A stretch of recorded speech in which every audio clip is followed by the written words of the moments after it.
ഞാൻ doctor MP മണി.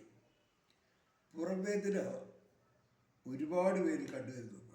ഏറെക്കുറെ പകർച്ചവ്യാധി പോലെ കാണുന്നത്. ആശുപത്രിയിൽ വരുന്ന രോഗികളിൽ ഈ പുറംവേദനക്കാരുടെ ഒരുപാട് കൂടുതലാണ്. എന്തുകൊണ്ടാണ് പുറംവേദന ഉണ്ടാകുന്നത് എന്ന് ചോദിച്ചാൽ എല്ലാ വൈദ്യശാസ്ത്രങ്ങളിലും അതിന് കുറേ കാരണങ്ങൾ പറയുന്നുണ്ട്.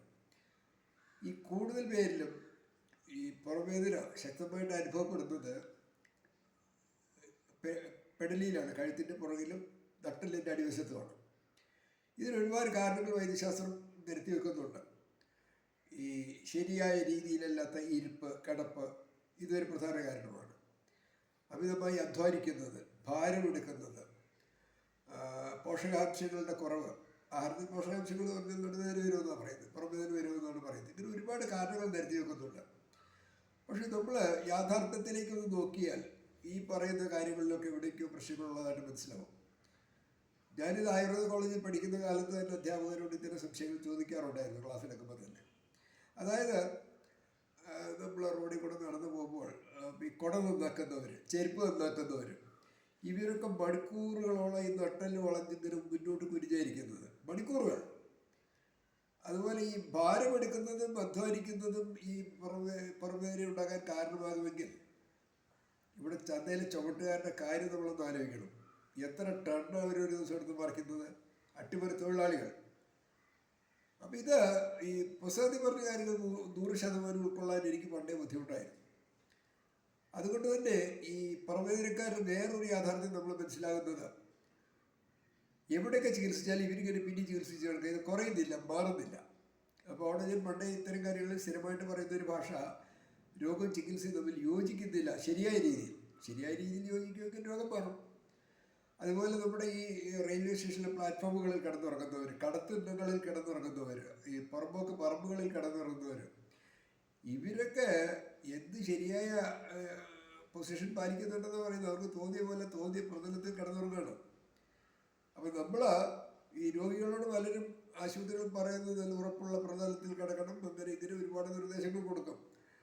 ഈ പുറമ്പൊക്കിൽ കിടന്നുറങ്ങുന്നവരോട് എന്ത് നിർദ്ദേശം കൊടുക്കാൻ നമുക്ക് കഴിയുന്നത്?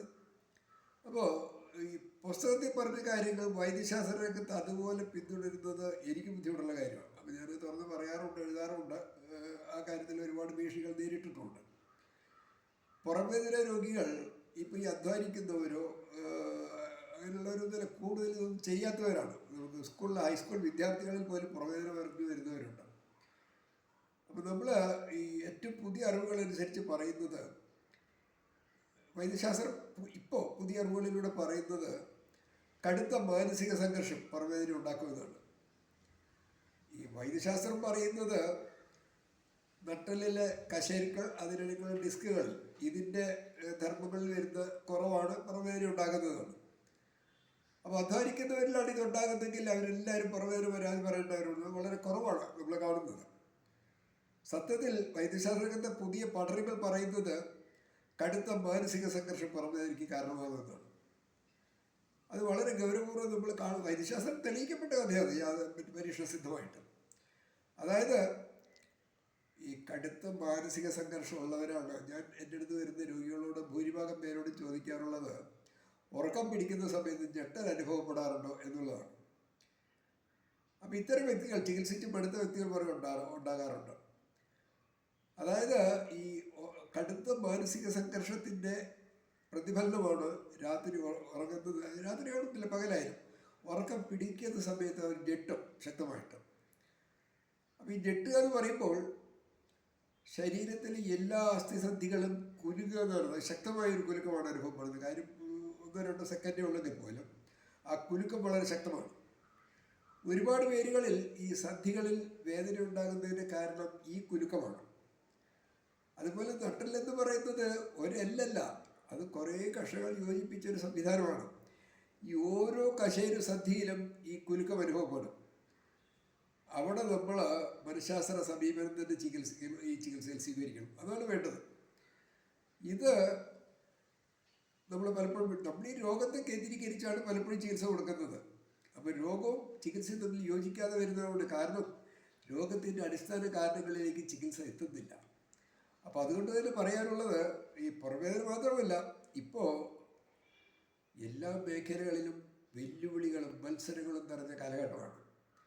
അതുകൊണ്ട് തന്നെ ഈ മാനസിക സംഘർഷം എന്ന് പറയുന്നത് ഒരുപാട് പേരുടെ സഹയാത്രികനാണ്. കൂടെ സഞ്ചരിക്കുന്നുണ്ട്, നമ്മുടെയൊക്കെ കൂടെ മാനസിക സംഘർഷമുണ്ട്. അപ്പോൾ ഇത് ചികിത്സയിലൂടെ ഇത് പരിഗണിക്കണം. രോഗനിർണയത്തിൻ്റെ കാര്യത്തിൽ ഈ മാനസിക സംഘർഷം പരിഗണിക്കണം. ചികിത്സയിൽ മരുന്നുകളോടൊപ്പം മനഃശാസ്ത്ര സമീപനവും കൂടെ വേണം, അതെല്ലാ രോഗങ്ങളിലും. അങ്ങനെയാകുമ്പോൾ രോഗശമനം വളരെ എളുപ്പമാകും.